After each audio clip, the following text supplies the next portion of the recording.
আজ আমি তোমাদের খুব একটা সহজ প্রশ্নের সমাধান কিভাবে সহজে করা যায় তা দেখাচ্ছি।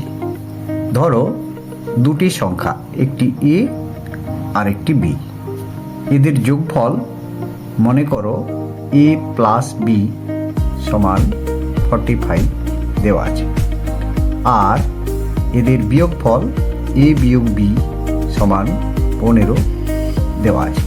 তো কিভাবে সহজে এ এবং বি এর মান বের করা যাবে সেটা দেখাচ্ছি। এ যদি বি এর থেকে বড় হয় তাহলে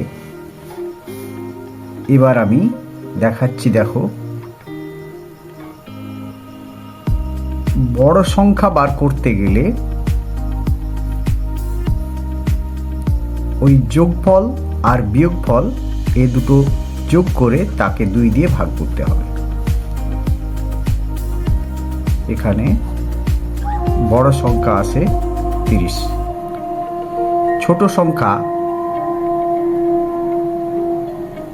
সমান বড় সংখ্যা থেকে ছোট সংখ্যা বিয়োগ ভাজিত 2, তাহলে 30 ভাজিত 2 সমান 15।